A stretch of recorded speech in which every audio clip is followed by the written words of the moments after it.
I welcome you on your own YouTube channel AK Physics. Today we will discuss our next topic and that is the Ampere's circuital law.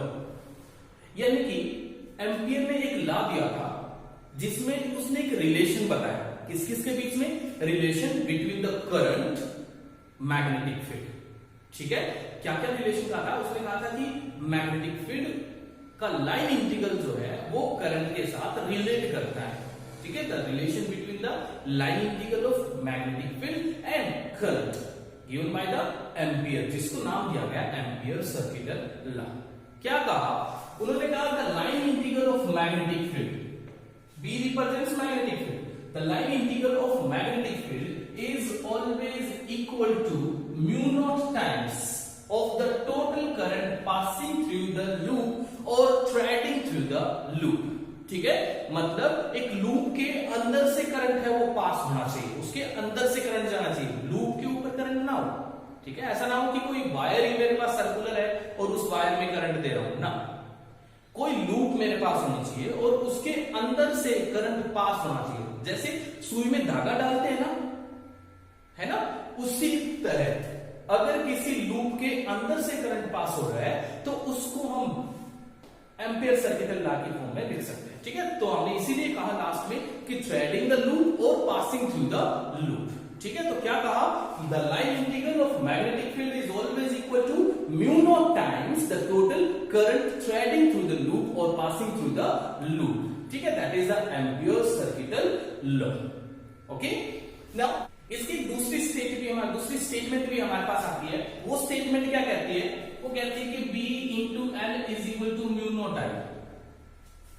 It means magnetic field and line of the loop, length of the loop, जो loop हमारे पास है उसकी complete length, इन दोनों का product mu naught into I के बराबर होगा. लेकिन ये कब होगा, ये रिलेशन कब हम यूज कर सकते हैं? तब यूज कर सकते हैं when magnetic field is directed along the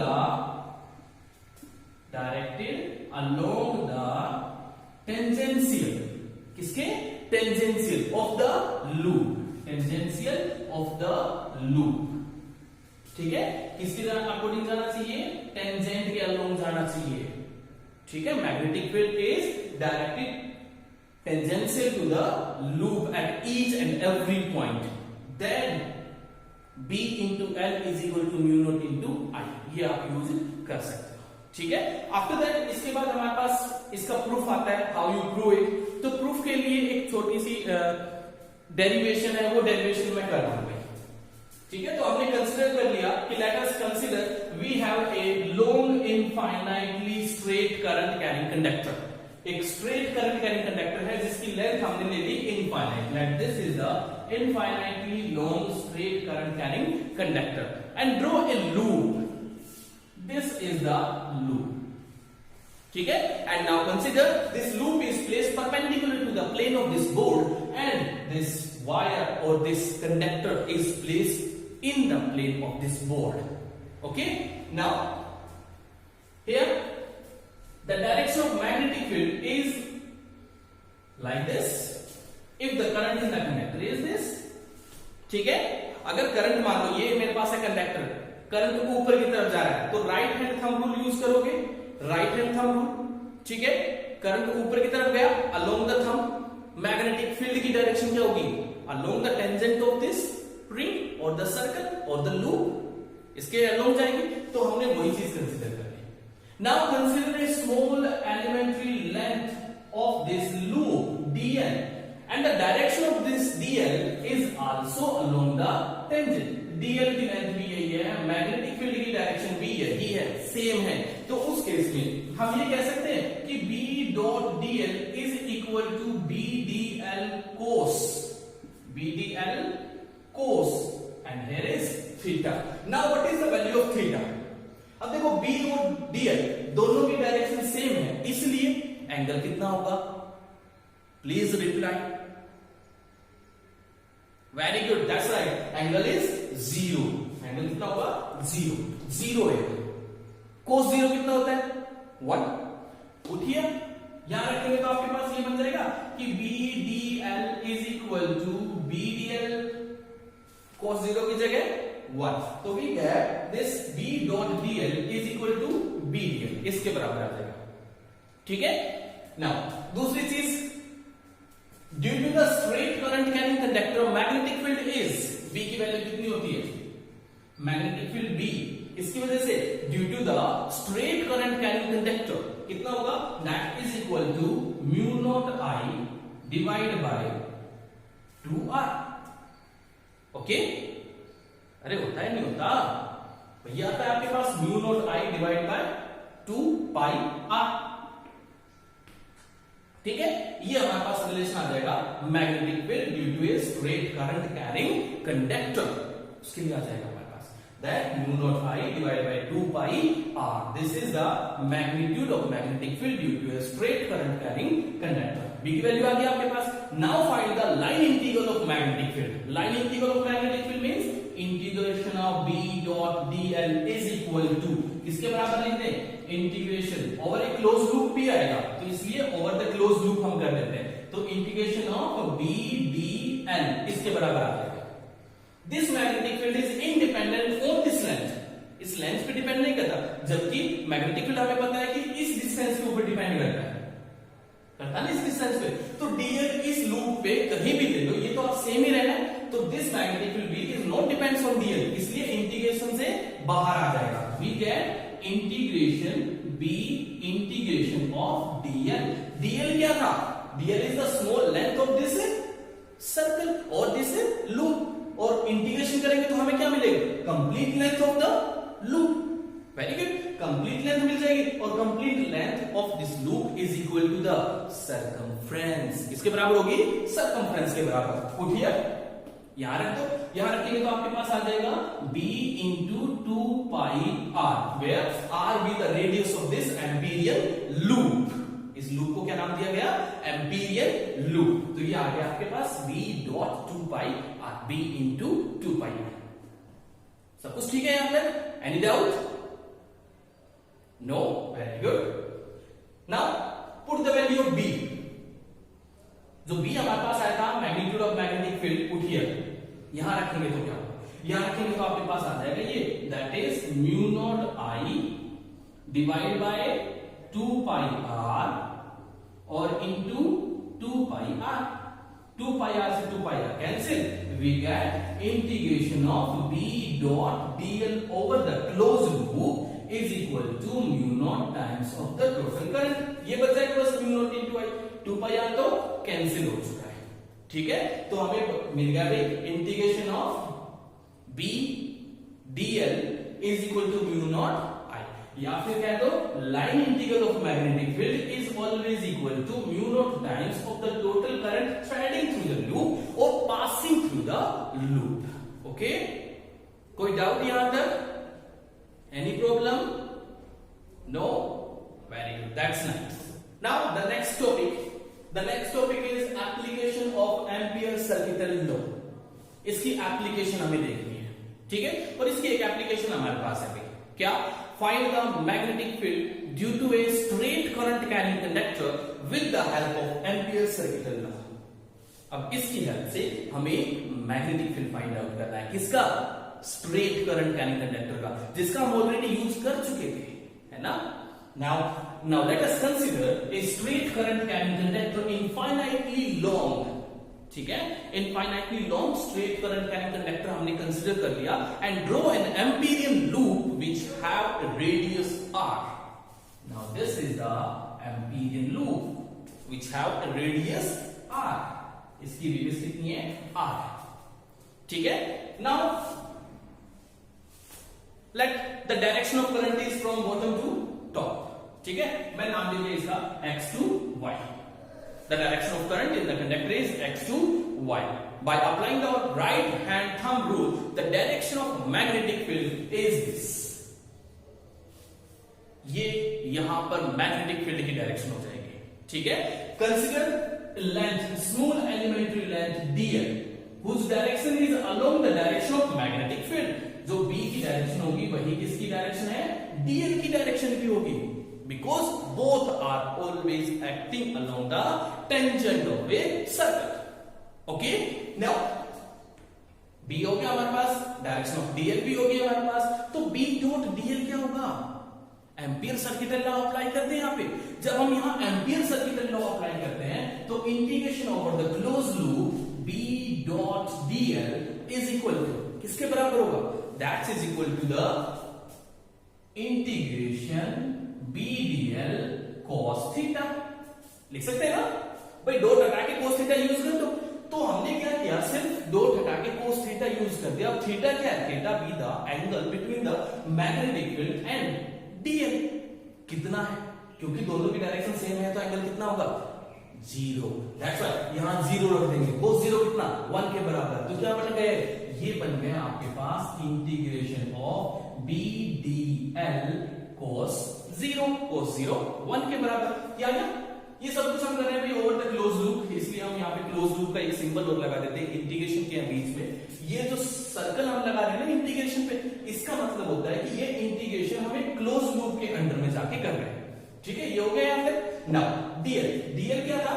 dl be the small elementary length of this circle, of this loop. अब छोटी सी dl लेंथ है, इंटीग्रेशन करेंगे तो कंप्लीट लेंथ हमें मिल जाएगी, and complete length of a circle is equal to its very good circumference. You are rocking. क्या होगा? सर्कमफ्रेंस। और इंटीग्रेशन b तो मैग्नेटिक फील्ड बाहर आ जाएगा इंटीग्रेशन से, इंटीग्रेशन के अंदर बचेगा सिर्फ dl, और dl किसके बराबर होगा? 2 पाई r के बराबर। तो हमें मिल जाएगा b इंटू 2 पाई r। सब किसके बराबर है? Integration over the close loop b dot dl। Okay, let this is the equation number 1। Okay, now apply the Ampere circuital law. Ampere circuital law apply कर देते हैं। According to the Ampere circuital law, integration over the close loop b dot dl is equal to mu naught I होगा। आएगा भाई Ampere circuital law के according, ये relation हमारे पास आ गया। Let this is the equation number 2। ठीक है, ये हो गया हमारे पास second equation. Okay, by the equation first and second, भाई ये भी लाइन इंटीग्रल को रिप्रेजेंट कर रहा है, ये भी लाइन इंटीग्रल को रिप्रेजेंट कर रहा है। इक्वेशन फर्स्ट और सेकंड का जब लेफ्ट हैंड साइड बराबर है तो राइट भी बराबर मिलेगा। इक्वेट कर दो। जब इक्वेट करेंगे from equation first and second, from equation first and second we get b into 2 pi r is equal to mu naught I। 2 pi r हो गया, तो इधर b की वैल्यू फाइंड आउट कर दो। हमें b तो निकालना है, magnetic field due to the straight current क्या निकलता है, तो मैग्नेटिक फील्ड b कितना हो जाएगा? Magnetic field b is equal to mu naught I divided by 2 pi r, which is the magnetic field due to the infinitely long straight current carrying conductor. Okay, any doubt? If you have any doubt, then write in the comment box. Okay, very good, अच्छी बात है। और भेज दो, और भेजो, अगर कुछ डाउट है तो भेजो भाई। और next topic is solenoid. Solenoid होता क्या है? सोलेनॉइड जो है वो ग्रीक लैंग्वेज का एक वर्ड, ठीक है, जिसका मतलब होता है सर्कल। सोलेनॉइड होता क्या है? सोलेनॉइड होता है अगर कोई इंसुलेटेड कॉपर वायर हमारे पास है और उस वायर को हेलिकल पाथ में कन्वर्ट कर दे, वाउंड कर दे, तो उसे हम नाम देते हैं सोलेनॉइड। ठीक है, हेलिकल मतलब जस्ट लाइक दिस, एक वायर मैंने ली और इस वायर को इस तरीके से हेलिकल पाथ में ले। स्प्रिंग देखा होगा ना सभी ने, स्प्रिंग, तो स्प्रिंग की शेप हेलिकल शेप है, तो उसी हेलिकल शेप में अगर किसी वायर को माउंट कर देते हैं तो वो क्या कहता है? सोलेनॉइड। ठीक है, a large solenoid. Large solenoid का मतलब होता है कि जिसकी लेंथ तो हो बहुत बड़ी और उसका डायमीटर छोटा। ठीक है, डायमीटर इज दिस, ये हो गया, और लेंथ ये हो गया। अगर ये लेंथ ज्यादा है एज कंपेयर टू डायमीटर, तो इस सोलेनॉइड को हम लॉन्ग सोलेनॉइड का नाम दे देते हैं।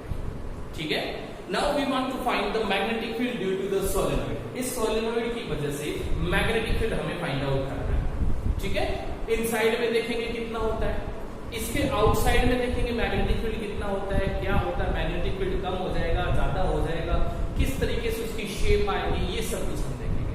तो now initially let us consider we have a solenoid जिसका सेक्शनल डायग्राम मैं आपको दिखा रहा हूं। ठीक है, क्रॉस सेक्शनल डायग्राम मैं बस आपको दिखा रहा हूं। ये एक सोलेनॉइड है, मैंने मान लिया कि this solenoid is placed perpendicular to the plane of this board, ठीक है। तो सोलेनोइड की जो थ्रल्स हैं वो बाहर आएंगे, प्लेन के बाहर आएंगे। तो इस तरफ मैंने शो कर दिया भाई डॉट ये, और नीचे वाली साइड मैंने शो कर दिया है क्रॉस। अभी डॉट और क्रॉस का मतलब समझ। डॉट का मतलब होता है ये कि करंट इसके अंदर से बाहर निकल रहा है, यानी कि वायर यहां से तो बाहर निकलेगी और एंटर करेगी किसमें, क्रॉस वाले, ठीक है। तो करंट इस तरीके से मूवमेंट करेगा, राइट। डॉट का मतलब क्या हुआ, डॉट का मतलब current outside, current outside from the plane of this board, और क्रॉस का मतलब current enter in the plane of the board, ठीक है। तो इस तरीके से करंट है वो चल रहा है, ठीक है। The direction of current is like this, right. Each turn off solenoid, देखो ये सोलेनोइड था ना, इसकी हर एक टर्न यहां पर एक सर्कल की तरह बिहेव करती है। किसकी तरह बिहेव करेगी, सर्कल की तरह। तो ये एक कंप्लीट सर्कुलर लूप होगी। जब हम इसमें से करंट पास करेंगे तो इस लूप में से करंट फ्लो करेंगे। जब ये करंट फ्लो होगा इस लूप के अंदर से, तो इस लूप में खुद का एक मैग्नेटिक फील्ड जनरेट हो जाएगा, ठीक है। लाइक दैट, मानो यहां से करंट जो है वो लीव कर रहा है, ठीक है। डॉट का मतलब क्या बताएगा, current leave from this plane of this board. तो यहां पर देखेंगे तो ये एक wire straight current carrying conductor की तरह बिहेव करेगी, and the shape of the magnetic field near to the wire is just like the concentric circle, जैसे कि एक स्ट्रेट करंट कैरिंग कंडक्टर का होता है। तो यहां पर क्या होगा, मैग्नेटिक फील्ड ये बन गई भाई स्ट्रेट करंट कैरिंग कंडक्टर के लिए concentric सर्कल। इसके लिए क्या हुआ, concentric सर्कल। इसके लिए भी क्या हुआ, concentric सर्कल। यहां पे भी क्या हुआ, concentric सर्कल। और जब ये सारे मैग्नेटिक फील्ड वेक्टर सम करेंगे तो इनका टोटल मैग्नेटिक फील्ड हमारे पास आ जाएगा, and the total magnetic field is like that. इन सब का इस तरीके से मैग्नेटिक फील्ड मिल जाएगा। इससे ज्यादा मैग्नेटिक फील्ड करेंगे तो मैग्नेटिक फील्ड इस तरीके से हो जाएगा, ठीक है। तो magnetic field inside the solenoid इस तरीके से शेप आती चली जाएगी, ठीक है। इनिशियली अगर नियर टू द वायर देखेंगे तो concentric दिखेगा, लेकिन जब इन सभी का वेक्टर सम करेंगे तो ये धीरे धीरे स्ट्रेट होती चली जाएगी, and inside the solenoid the direction of magnetic field lines is always या तो लेफ्ट टू राइट जाएगा या राइट टू लेफ्ट जाएगा, that depends on the direction of current, ठीक है। Inside the solenoid the magnetic field is always strong and uniform. Now what is uniform, क्या होता है यूनिफॉर्म, जल्दी से बताइए मेरे को, कमेंट बॉक्स में लिखो जल्दी से इसका answer. What is uniform magnetic field and how you represent the uniform magnetic field. Yes, शाबाश, very good. Uniform magnetic field means the space or the region where the magnetic field is always constant. उसको हम नाम दे देते हैं uniform magnetic field का। And uniform magnetic field is represented by the parallel equidistance line, ठीक है। Parallel line होनी चाहिए और उनके बीच में डिस्टेंस बराबर होना चाहिए, तो उसको हम यूनिफॉर्म मैग्नेटिक फील्ड से रिप्रेजेंट कर देते हैं, ठीक है। तो यहां से हमारे पास यूनिफॉर्म भी होगा इसके अंदर, सोलेनोइड के अंदर मैग्नेटिक फील्ड, और स्ट्रॉन्ग भी होगा। बाहर की तरफ अगर देखें, मान लो ये कोई पॉइंट है मेरे पास Q और एक पॉइंट मैंने यहां मान लिया P, ठीक है। अगर यहां देखा जाए तो यहां पर डायरेक्शन ऑफ मैग्नेटिक फील्ड आपको मिलेगी P की वजह से मतलब इस दूसरे वायर की वजह से या दूसरी साइड की वजह से यहां पर जो मैग्नेटिक फील्ड की डायरेक्शन है वो अलग मिलेगी। पॉइंट Q पर दो मैग्नेटिक फील्ड काम करेंगे, एक अपर वाले पार्ट की वजह से और एक लोअर वाले पार्ट की वजह से, और दोनों की डायरेक्शन एक दूसरे के अपोजिट होगी। या मैं ये कहूं कि अगर मान लो ये सोलेनोइड है, यहां से करंट एंटर कर रहा है और यहां से अंदर की तरफ देखोगे तो लीव करके और घूम रहा है, दोनों में करंट की जो डायरेक्शन है वो अलग है, मैग्नेटिक फील्ड की डायरेक्शन है दोनों की वजह से अलग हो जाएगी। तो पॉइंट Q के ऊपर जो नेट मैग्नेटिक फील्ड मिलेगा वो दोनों के सबस्ट्रैक्शन की वजह से मिलेगा। यहां पर भी जो नेट मैग्नेटिक फील्ड मिलेगा पॉइंट P पर, वो भी दोनों के सबस्ट्रैक्शन की वजह से मिलेगा, इनसाइड में एडिशन की वजह से मिलेगा, ठीक है। इसलिए इनसाइड में मैग्नेटिक फील्ड ज्यादा होगा क्योंकि यहाँ पर दोनों मैग्नेटिक फील्ड, एक अपर पार्ट और एक लोअर पार्ट की वजह से ऐड हो रहा है, लेकिन यहाँ outside the solenoid magnetic field subtract हो रहा है, इसलिए वहां मैग्नेटिक फील्ड लो हो जाता है, ठीक है। और just outside the solenoid and at the middle point the magnetic field is always almost zero, ठीक है, जस्ट नियर, क्योंकि इसके बाहर अगर देखें तो ये मैग्नेटिक फील्ड जो है वो सोलेनोइड से दूर जाता चला जाएगा, सोलेनोइड से दूर जाएगा, but near to the solenoid magnetic field is almost zero. ठीक है, तो ये हमारे पास था भाई solenoid magnetic field inside the solenoid which is always uniform and strong. Now magnetic field inside the solenoid कितना होता है, उसका अमाउंट कितना होगा, मैग्नीट्यूड कितना होगा, और मैग्नीट्यूड से पहले मैं डायरेक्शन की अगर मैं बात करूं तो direction of magnetic field lines due to the solenoid वो हम कैसे दे सकते हैं, उसके लिए हमारे पास दो रूल बनते हैं। एक आता है क्लोक रूल, कौन सा रूल है, क्लोक रूल, ठीक है, और एक हमारे पास आता है, very good, right hand thumb rule. कौन सा है, राइट हैंड थंब रूल। अब राइट हैंड थंब रूल तो ये है, राइट, अपने फिंगर्स की जो कर्वेचर है इस फिंगर को करंट की डायरेक्शन के अकॉर्डिंग रख लो, थंब जिस डायरेक्शन में होगा वो नॉर्थ पोल होगा, ठीक है, जैसे यहां देखते हैं करंट हमने डाउनवर्ड डायरेक्शन में क्या रखा है, तो करंट इस तरीके से नीचे की तरफ गई ना फिंगर डाउनवर्ड डायरेक्शन में, थंब का है इधर, तो ये वाली साइड जो है वो नॉर्थ पोल की तरह बिहेव करेगी, तो ये साइड कौन सी होगी फिर, साउथ पोल। ओके, दूसरा मैंने बताया क्लोक, क्लोक रूल में क्या होता है, ये क्लोक रूल में, ठीक है, S stand for south pole and direction of current when there is a south pole is clockwise direction according to its shape. इसकी ऐसी शेप के अकॉर्डिंग हम यहाँ पे करंट की डायरेक्शन को बता सकते हैं, and the direction of current is clockwise. It means whenever, या मैं ये कहूँ कि सोलेनोइड के जिस एंड पे करंट की डायरेक्शन आपको क्लॉकवाइज दिखे वहां साउथ पोलरिटी है, और जिस एंड पे आपको उसकी डायरेक्शन एंटी क्लॉकवाइज दिखे तो वहां कौन सी पोलरिटी आ जाएगी, नॉर्थ पोलरिटी आ जाएगी, ठीक है, लाइक दिस, ये नॉर्थ, ठीक है भाई, this is the anticlockwise direction north polarity, clockwise direction south polarity, this is the clock, ये क्लॉक रूल हमारे पास आता है, ठीक है। Now the magnitude of the magnetic field due to the solenoid, ठीक है, magnetic field due to the solenoid. The next topic is magnetic field due to the solenoid, ठीक है, यानी कि किसी सोलेनोइड की वजह से हमें मैग्नेटिक फील्ड है वो फाइंड आउट करना है, तो उसके लिए हमने कंसीडर कर लिया कि वी हैव ए सोलेनोइड, ठीक है, जिसका सेक्शनल डायग्राम मैं आपको शो कर रहा हूं। तो ये हमारे पास है एक सेक्शनल डायग्राम सोलेनोइड का, जिसमें डायरेक्शन ऑफ करंट डाउनवर्ड दे रही, ये ऊपर वाला पार्ट डॉट है, यहाँ नीचे वाला पार्ट जो है वो क्रॉस है। डॉट का मतलब समझते हो, ठीक है, करंट आउटसाइड जाएगा, डॉट का मतलब, और क्रॉस का मतलब करंट इनटू द प्लेन जा रहा है, ठीक है। तो यहां से हमारे पास एक सोलेनोइड आ गया, और यहां इस सोलेनोइड में हमने एक लूप है वो कंसीडर कर ली। लूप क्या ली, ए बी सी डी, जिसका कुछ पार्ट सोलेनोइड से बाहर है और कुछ पार्ट सोलेनोइड के अंदर है, ठीक है। Now according to the Ampere circuital law हमें यहां का मैग्नेटिक फील्ड फाइंड आउट करना है, तो according to the Ampere circuital law हम कह देते हैं कि line integral of magnetic field over a close loop is always equal to the mu naught times of the total current, ठीक है, mu naught into total current, ठीक है। मैंने यहां पे देखो I टोटल कर दिया ताकि हमें ये पता चल जाए कि करंट जो होगा वो टोटल होगा, इस लूप में से कितना टोटल करंट पास हो रहा है वो हम बाद में देखेंगे कितना करंट पास हो रहा है, पहले एक बार एम्पियर सर्किटल लॉ वो यूज कर लेते हैं। तो एम्पियर सर्किटल लॉ इस लूप के लिए हमें यूज करना है लाइन इंटीग्रल है, तो हम इस क्लोज लूप की बजाय लाइन इंटीग्रल लाइन के हिसाब से ले लेते हैं। इस क्लोज लूप में देखो चार लाइनें हमारे पास है, चार साइड है, ठीक है, एक ए बी हो गया, एक बी सी हो गया, एक सी डी हो गया और एक डी ए हो गया, ठीक है। इन चारों लाइन का अलग अलग से इंटीग्रेशन कर लेते हैं और उन्हें टोटल कर देंगे, प्लस कर देंगे, तो हमें नेट लाइन इंटीग्रल पता चल जाएगा। तो इस लाइन इंटीग्रल को हम क्या करते हैं, डिवाइड कर लेते हैं।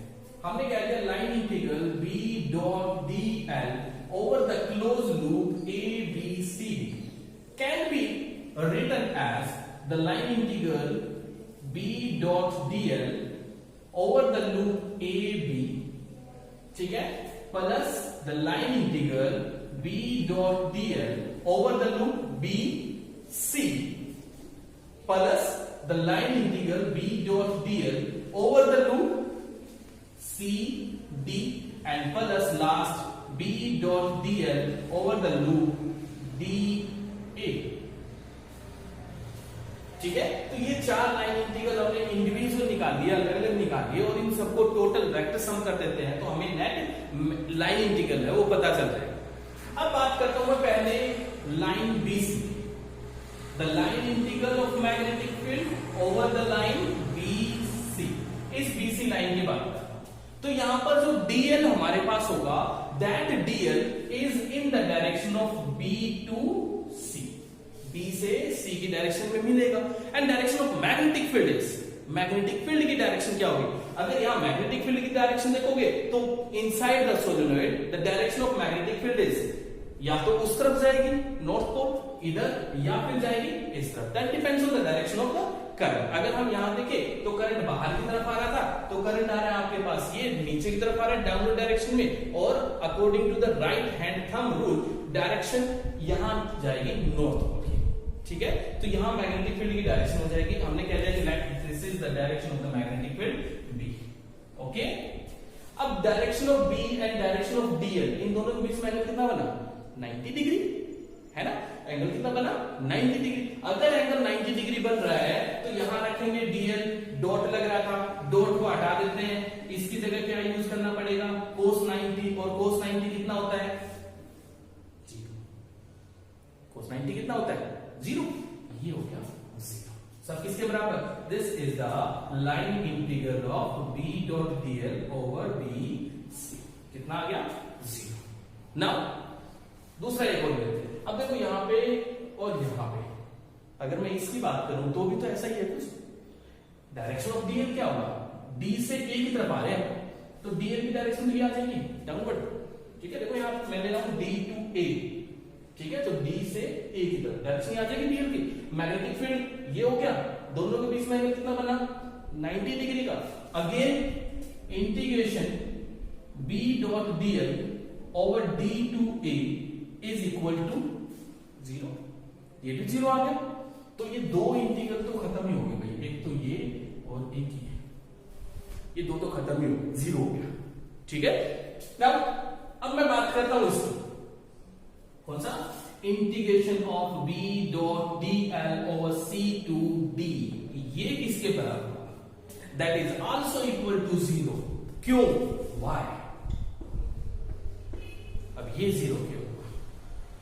Give the answer in the comment box. Hurry up, जल्दी से स्टार्ट कर दो। Why this is equal to 0? Yes, very good, very good. एक आंसर आया कमेंट बॉक्स में कि हमारे पास जो DB है ना, सॉरी CD है, ये आउटसाइड द सोलेनोइड लाई कर रहा है, and outside the solenoid is current approaches to 0, जो हमने अभी बताया था। ठीक है, सॉरी करंट नहीं, magnetic field is approaches to 0। तो यहां पर मैग्नेटिक फील्ड B जो है वो लगभग 0 है। अगर B 0 हुआ तो B डॉट DL भी 0। ठीक है, इसलिए हमने कहा कि this is equal to 0। Okay, तो अब देखो तीन चीजें खत्म हो गई, 1 ये भी 0, 2 ये भी 0, 3 ये भी 0, बचा गया सिर्फ एक पार्ट बचा है। तो इसलिए हम ये कहते हैं कि line integral of B dot DS over the loop ABCD is equal to the line integral B dot DL over the line AB। सिर्फ ये हमें मिला है AB का, बाकी BC भी 0 हो चुका है, CD भी 0 हो चुका है, DA भी 0 हो चुका है। ओके, ये बचा सिर्फ। अब इसे सोल्व कर लेते हैं, राइट? इसे सोल्व करेंगे तो इसको लिख दें कि डॉट को हटा देते हैं, डॉट हटाएंगे तो cos थीटा यूज करना पड़ेगा। थीटा का मतलब angle between magnetic field and DL। अगर मैं यहां बात करूं तो डायरेक्शन हम ले रहे हैं A से लेके B तक, ये डायरेक्शन हो जाएगी DL की और यही डायरेक्शन किसकी है? मैग्नेटिक फील्ड की। तो दोनों के बीच में एंगल कितना बना? 0। कितना बना? 0। And cos 0 is 1। cos 0 is 1। अगर cos 0 1 करेंगे तो डॉट हटा दूं, हटा दे सीधा ही, क्योंकि डॉट की जगह आएगा cos 0। cos 0 की वैल्यू कितनी होती है? 1। तो सिंपली क्या मिलेगा हमें मिल जाएगा B DL integration A to B। ठीक है, let this length A to B is, ये लेंथ मैं L मान लेता हूं। क्या मान लिया हमने इसे? L लेंथ मान लिया। तो इंटीग्रेशन जब करेंगे इस DL का from A to B, L आएगा, क्योंकि integration is just a small part, DL is the small part. Integration करेंगे तो कंप्लीट लेंथ हमें मिल जाएगी, and complete length of AB is L। ये रख देते हैं, यहां रखेंगे तो आपके पास ये आ जाएगा B into L is equal to this, याद है। और मैं इसको नाम दे देता हूं इक्वेशन नंबर 1, ठीक है। Now Ampere circuital law, Ampere circuital law क्या कहता है कि line integral of magnetic field over the close loop is always equal to mu naught times of the total current, ठीक है। अब हमारे पास ये काम रह गया कि टोटल करंट निकालो और दोनों इक्वेशन को इक्वेट कर दो, ठीक है। टोटल करंट कैसे निकालें? टोटल करंट के लिए हम ये मान लेते हैं कि एक जो टर्न जा रही है इसमें आई करंट फ्लो हो रहा है, एक टर्न में कितना करंट है? आई, ठीक है। And n be the small n be the number of turns per unit length, number of turns per unit length, ठीक है। एक यूनिट लेंथ पे n नंबर ऑफ टर्न्स है, तो इस n लेंथ पे कितनी होगी? टोटल नंबर ऑफ टर्न्स आ जाएंगी भाई। जब एक यूनिट लेंथ पे मान लो 1 मीटर पे n टर्न है तो 5 मीटर पे कितनी होगी?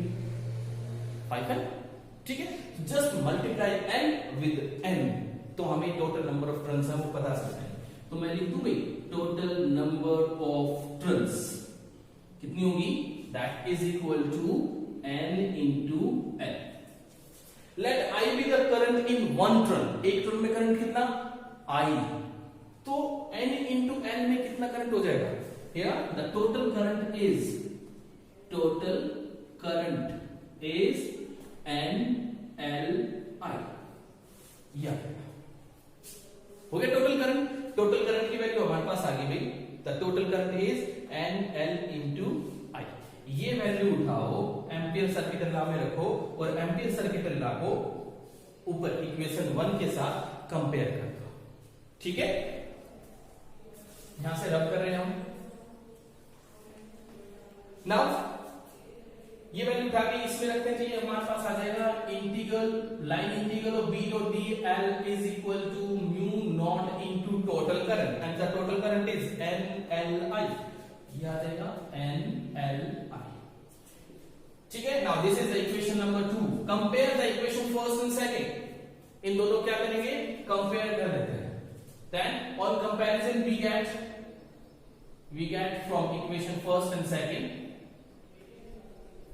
from first and second we get BL is equal to mu naught NLI, L से L कैंसिल, ठीक है। आपके पास आ जाएगा magnetic field B is equal to mu naught NI। This is the magnetic field due to the solenoid, ठीक है। Magnetic field inside the solenoid, तो solenoid के अंदर कितना मैग्नेटिक फील्ड है वो रहता है। इसके बाहर अगर हम बात करते हैं तो इसके बाहर मैग्नेटिक फील्ड हमेशा इस अमाउंट से कम होगा। Eight the ends of the solenoid, solenoid के एंड्स की अगर मैं बात करता हूं तो ये मैग्नेटिक फील्ड डिक्रीज हो जाता है। कितना रह जाता है? सिर्फ हाफ। क्यों रहता है? Why the magnetic field is decreases at the ends of the solenoid? क्योंकि at the ends of the solenoid magnetic field lines एक दूसरे के ऊपर प्रेशर लगाती हैं, एक दूसरे से दूर भाग जाती हैं। दूर जाने की वजह से मैग्नेटिक फील्ड लाइंस के बीच में जो गैप था वो यूनिफॉर्म नहीं रहता, वो बढ़ जाता है। अब जितना गैप बढ़ता है मैग्नेटिक फील्ड लाइंस के बीच में, उतना ही मैग्नेटिक फील्ड यहाँ क्या होता है? लो होता चला जाता है, डिक्रीज होता चला जाता है। Eight the ends the magnetic field of the solenoid is always remains at half, वो जाके हाफ पे रुक जाता है, इसका हाफ, इस टोटल का हाफ। तो एट द एंड्स अगर मैग्नेटिक फील्ड की बात करते हैं, magnetic field at the ends वो आपको मिलेगा 1/2 mu naught n into I, ठीक है। If we draw the graph, अगर हमें ग्राफ ड्रॉ करनी पड़ जाए in between the magnetic field with respect to the distance, तो आपके पास ग्राफ कुछ इस तरीके का बनेगा। ये डिस्टेंस यहां सोलेनोइड का मिडल पॉइंट, ठीक है, O, ये सोलेनोइड के एंडिंग पॉइंट, ठीक है। तो सोलेनोइड की लेंथ यहां से यहां तक होगी भाई, ये सोलेनोइड की लेंथ होगी कंप्लीट। मैग्नेटिक फील्ड एंड्स पे तो होगा भाई हाफ, और यहां होगा मैक्सिमम। तो ग्राफ कुछ इस तरीके का हमें मिल जाएगा भाई, ग्राफ कुछ इस तरीके का हमारे पास आ जाएगा। ठीक है, तो ग्राफ यहां तो डिक्रीज होगा थोड़ा सा, ये थोड़ा कर्व शेप में बना लेंगे यहां से, और ग्राफ इस तरीके का हमें मिल जाएगा। At the ends the magnetic field is half mu naught N I. ठीक है, तो आज के लिए बस इस वीडियो में इतना ही। कंप्लीट वीडियो देखने के बाद इस पे कुछ न्यूमेरिकल्स हमारे पास होंगे, उन न्यूमेरिकल्स को सॉल्व करना है। अगर आपको कुछ न्यूमेरिकल्स में दिक्कत आती है, प्रॉब्लम आती है, तो इस वीडियो के कमेंट बॉक्स में जरूर लिखें, आपकी वो प्रॉब्लम्स भी सॉल्व होगी। ठीक है, like this channel and subscribe.